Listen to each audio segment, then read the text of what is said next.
I'm Sheila Sage. Welcome to our Early Years Workshop. I'd like to introduce you to my colleagues. Jed Cotton, who's the head teacher of an infant school in Hove, to Diane Rich, who's an early years consultant, and Julie Thomas, who's an accredited childminder. And we've seen your bus journey. It was absolutely delightful. Yes, thank you. And you obviously had to do a lot of planning for that. Yes, Tell I us about did. that. We go out and about quite a lot as a childminder. Obviously, it's easy to do, down to the shops or the park, and buses pass us a lot. And obviously, they are very interested in them. So I felt that that was a good starting point, really, and needed to build that into my planning. Shall we watch that little bit of video? Yeah.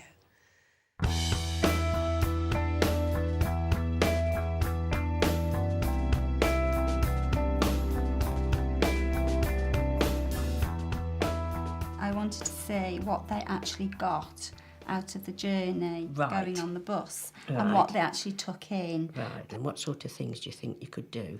Well, I thought one way of extending it was possibly for them to engage in imaginative and role play. And you could do a craft activity, and that could be big boxes and for them to make a bus or whatever. Right, so that's to extend that. You can observe the children then, how they've used that experience of going out with the bus. They role play, That's a really good idea. So that could be Right, a large box.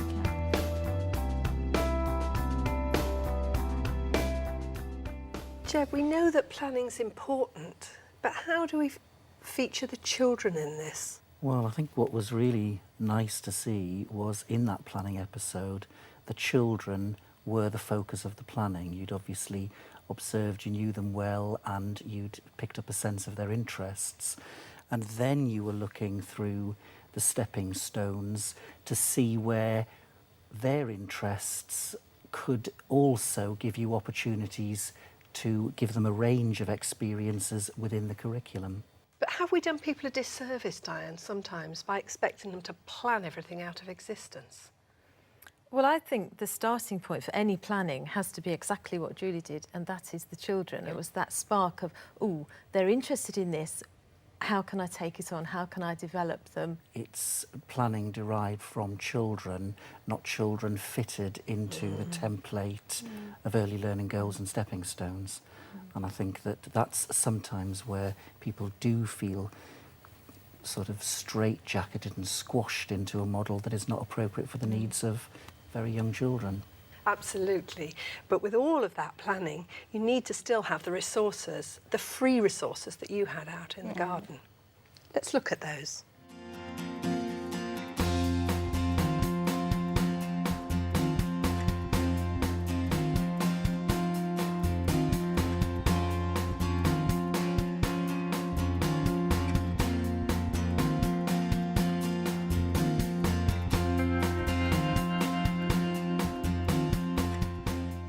And I expect, Diane, you were really pleased to see they were outside. Certainly, I think you probably find, Julie, that outside is where your boys really like to be, and it's nice to see those activities outside, and nice to see you've anticipated some of the play that might be spun off from their first-hand experience of the bus ride. I mean, what I particularly liked about the range of things that you put outside was that not only would the children have a chance to build on the actual experience of the bus journey, but they could also use things and part of the different provision you made to extend other provisions. So they could, if they wanted to make a vehicle with the stickle bricks, they could take it to the road map.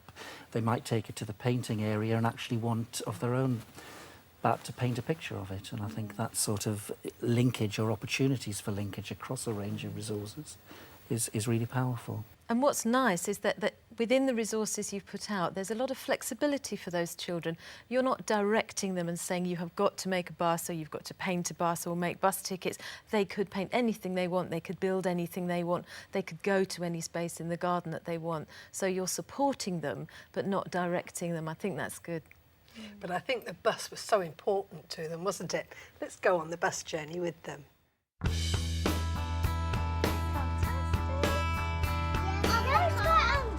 What was that noise?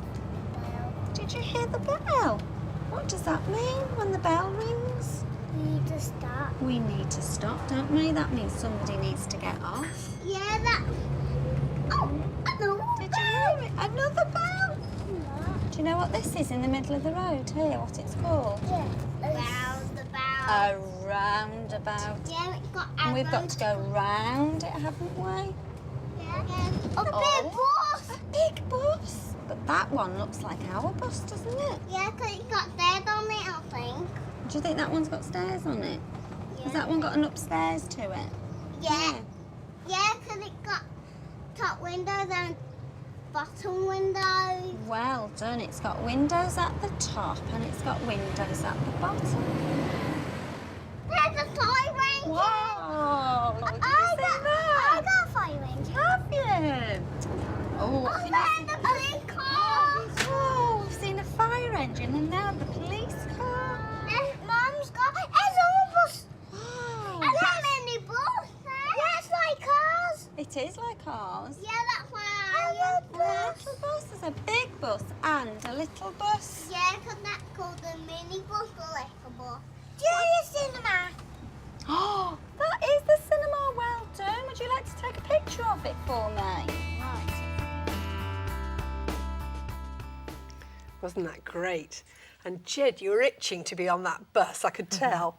Well, absolutely. I mean, for me, it just screams the power of first-hand relevant experience and all the learning that you can have just through conversation. I mean, the children actually were incredibly knowledgeable. They were just throwing out what they knew about the world around them all the time, and they were just stimulated by all the different things they saw, and it was great. I would have liked to have been there. Did they surprise you with some of the things that they came up with?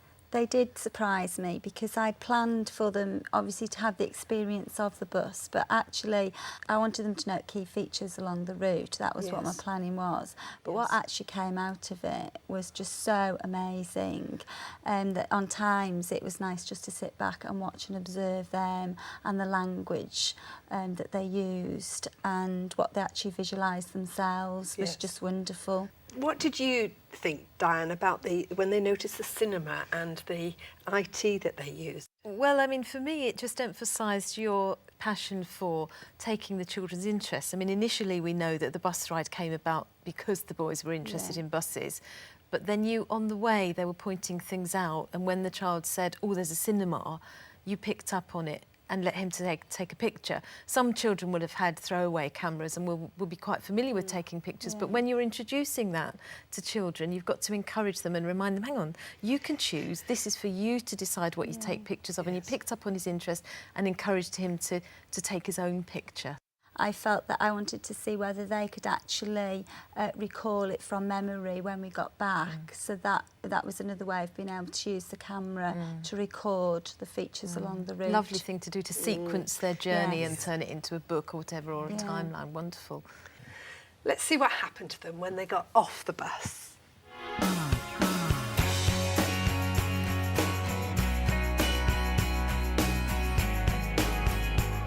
There's lots of numbers on here. Do you know what these are? Yeah.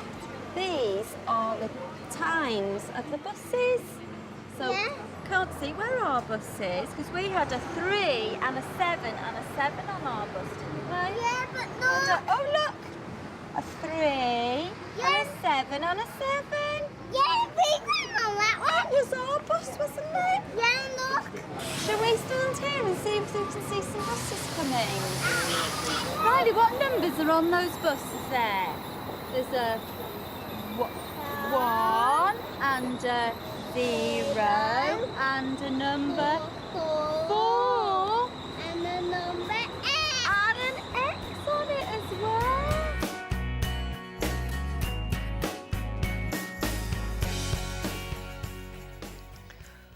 All that mathematical language in such a rich learning experience. And I think really it's nice to see them using number in context, Yes. authentic use of number. And they demonstrate quite clearly they can recognise 1, they can recognise 0, they can recognise 4. There's a purpose to those numbers. And that's very motivating to actually go on and be learners and learn about numbers. They are getting to sense what it's all about, why it's important to them. And what I really like is when he said X, you didn't correct it. You didn't say, no, that's actually not a number. You just repeated it but didn't preface it with the word number. I think that's very nice. because it's a pattern, isn't it? It is a pattern, yes. And how did the children take that on when you got back? The children were very, very excited, and especially when they actually saw the photographs that they'd taken on the journey, and were actually able to sequence them into order. And I then wanted to extend that into their creative development through role play, and to introduce a large box that maybe they would have liked to have turned into a bus. Let's watch it.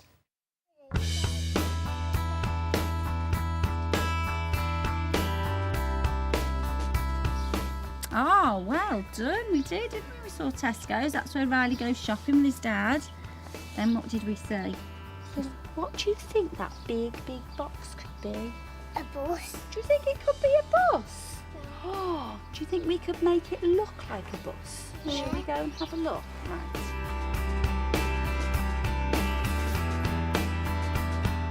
What about the number? What number do I need to put on here? 3 and a 7 and a 7.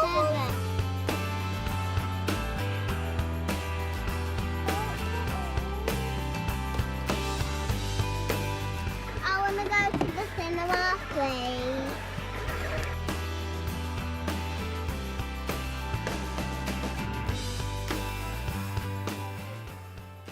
Could the children have played like that if they hadn't been on the bus? No, I doubt it. What they'd learned from that experience was they kind of understood a bit more about the world of buses. Before, especially Tom, who'd never been on a bus, only would have known that buses go along the road. But now he knows what it's physically like in a bus, so they can physically make one. He knows about the people in buses. He knows that buses go from a place and to another place, and that the 377 has a particular route.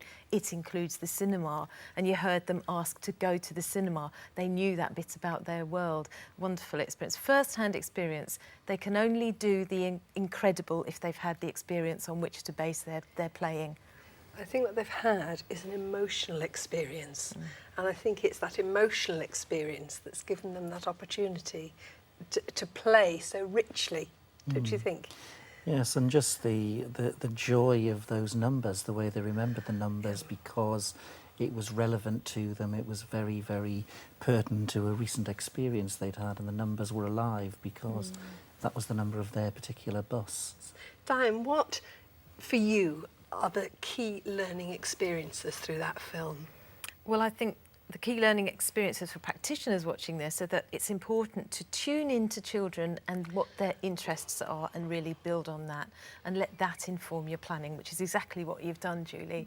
That the experiences we give children should be first-hand experiences, and then from those first-hand experiences, the curriculum really becomes very rich for them, and what they can do is really wonderful as a result, as we've seen. Thank you, Diane. I hope we've given you lots of food for thought to use back in your settings. I'd like to thank the panel members, and especially to you, Julie Thomas, for letting us go on that wonderful journey with you. Please join us next time on Early Years Workshop. But for now, goodbye.